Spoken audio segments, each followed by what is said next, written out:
प्रिय विद्यार्थियों नमस्कार। अब से पहले हमने अजंता की गुफाएं, एलोरा की गुफाएं, इनके बारे में अध्ययन कर लिया था। आज जो हम बात कर रहे हैं वो बात करेंगे एलिफेंटा की गुफाओं के बारे में।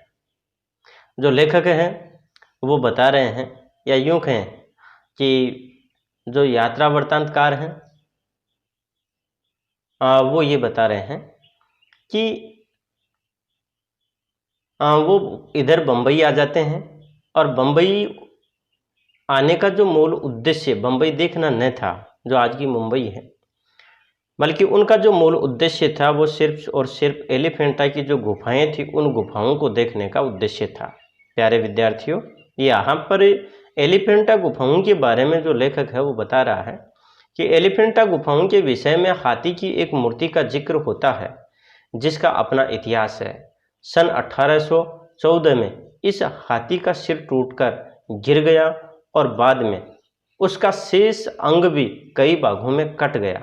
सन 1864 में इस मूर्ति के खंडित अंगों को विक्टोरिया बाग बंबई ले जाया गया, जहां इसको पुनः जोड़ा गया।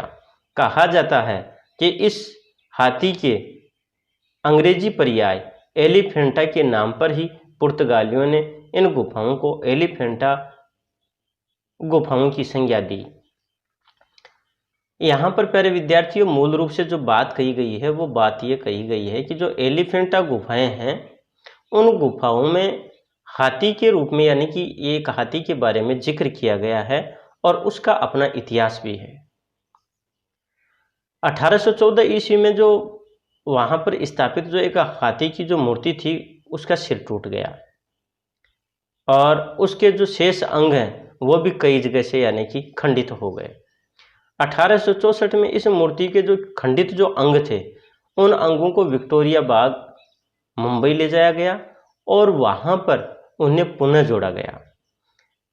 और लेखक यहाँ बताता है कि ऐसा भी इस बारे में कहा जाता है कि हाथी के अंग्रेजी पर्याय यानी एलिफेंट, एलिफेंट का मतलब हाथी के नाम पर भी पुर्तगालियों ने संभवतः इन गुफाओं को एलिफेंटा गुफाओं की संज्ञा दी होगी। यहाँ प्रश्न भी बन जाता है भाई, जैसे कि एलिफेंटा गुफाओं को एलिफेंटा की जो संज्ञा है वो क्यों दी गई।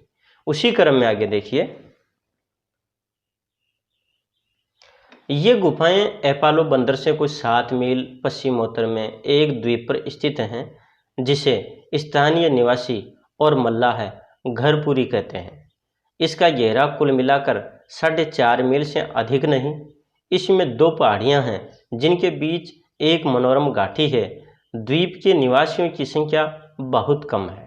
प्यारे विद्यार्थियों, यहाँ इस गुफा के बारे में चित्रण करते हुए लेखक बता रहे हैं कि ये गुफाएं एपालो बंदर यानी ये कोई स्थान है से कोई 7 मील पश्चिमोत्तर में एक द्वीप पर स्थित हैं और वहाँ के जो स्थानीय निवासी हैं वो और मल्लाह है, मल्लाह का अर्थ है नाव खेने वाला, वो उन्हें घरपुरी कहते हैं। किसको? इन गुफाओं को। इसका घेरा कुल मिलाकर 4.5 मील से अधिक नहीं है।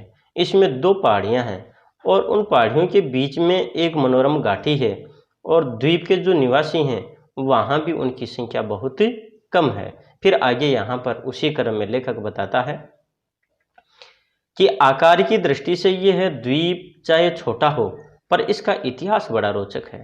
मौर्य, चालुक्य और राष्ट्रकूट राजाओं का इस पर आधिपत्य था। सन 1534 में इस पर पुर्तगालियों ने अधिकार किया। सन 1774 में अंग्रेजों ने इसे अपने शासन में लिया और सन 1775 में बादशाह एडवर्ड सप्तम को, जो उस समय प्रिंस ऑफ वेल्स थे, इस द्वीप पर दावत दी गई थी।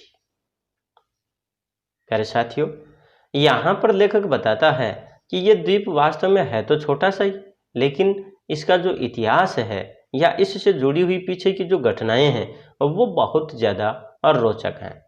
यहाँ पर वो बताते हैं कि जो मौर्य काल, चालुक्य और राष्ट्रकूट जो राजा थे उनका इस द्वीप पर अधिकार रहा। आधिपत्य था, शासन था। और 1534 ईस्वी में इस पर पुर्तगालियों ने अधिकार कर लिया था। इतना ही नहीं, 1774 में अंग्रेजों ने इसे अपने शासन में लिया और 1775 में बादशाह एडवर्ड सप्तम को यहाँ पर दावत दी गई। फिर आगे देखिए, किंतु इस द्वीप की महत्ता का आधार इसका इतिहास न होकर वहाँ की तक्षण कला और वहाँ की अद्भुत गुफाएं हैं। इन गुफाओं का निश्चित रूप से काल निर्णय करना तो असंभव सा है, पर हाँ इतना अवश्य ज्ञात है कि 7वीं शताब्दी के पूर्वार्ध में ये विद्यमान थी।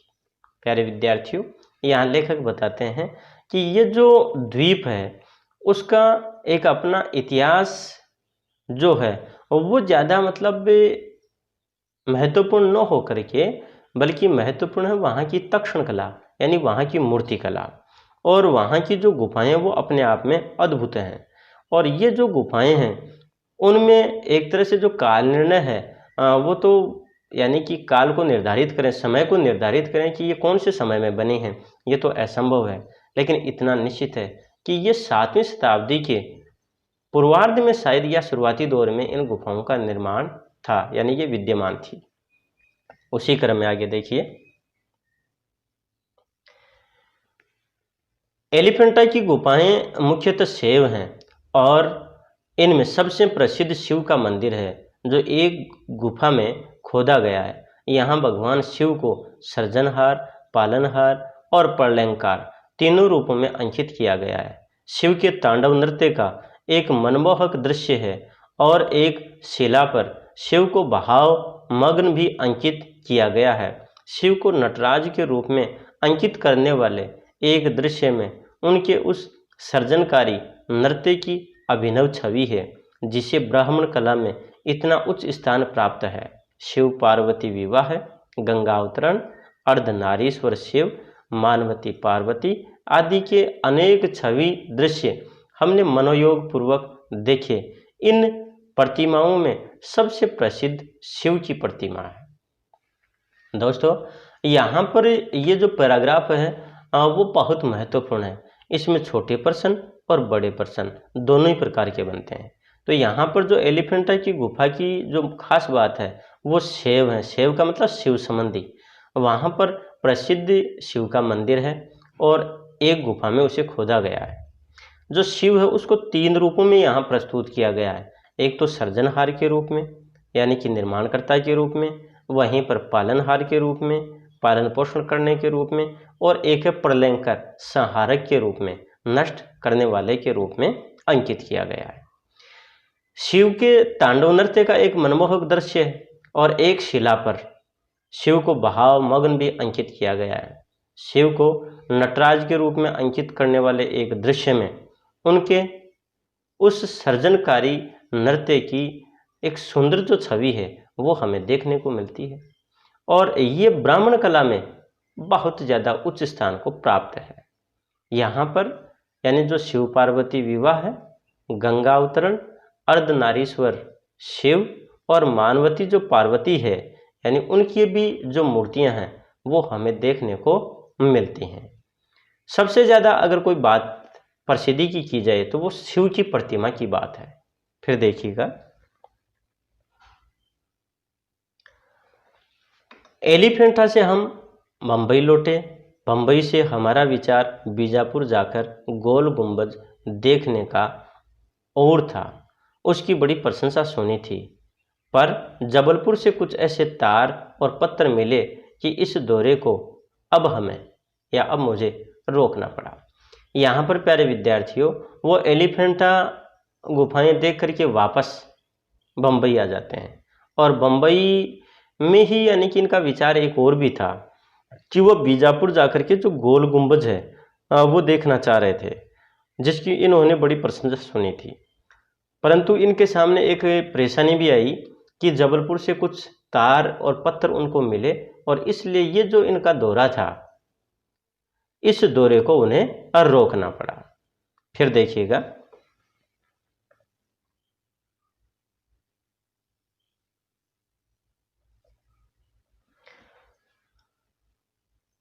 यहाँ पर लेखक बताता है कि इस दौरे को समाप्त कर जबलपुर लौटना पड़ा।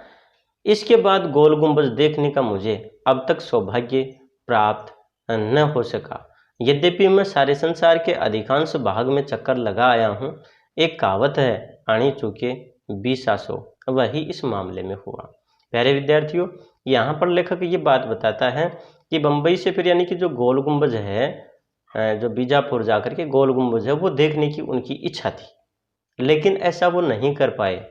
और यहाँ पर इन्होंने एक बात कही कि अणी चूके 20 आसो, यानी कि अगर व्यक्ति किसी कार्य के लिए एक बार चूक जाता है तो उसके बाद में क्या है कि उस कार्य को पूर्ण करना बड़ा मुश्किल होता है। यही तो हुआ ना कि ये यानी कि आज तक गोल गुंबज नहीं देख पाए। प्यारे विद्यार्थियों, ये बात थी हमारे यहाँ पर जो टॉपिक था ऐतिहासिक स्थलों का भ्रमण, इसके बारे में हमारी बात हुई। तो यहाँ पर यानी कि अलग अलग जो जगह का लेखक ने भ्रमण किया और ये जो यात्रा का जो चित्रण इन्होंने किया बहुत सुंदर ढंग से किया। इसमें प्रश्न हर जगह बनते हैं, तो हमें पूरा ध्यान रखना है और वहाँ बहुत ही ध्यानपूर्वक इसका अध्ययन करना है। तो आज हम ये पाठ पूर्ण होने के साथ ही यानी कि अब हम नए जो बिंदु है, नया जो टॉपिक है, उसके साथ फिर मुलाकात करेंगे। तब तक के लिए नमस्कार, धन्यवाद।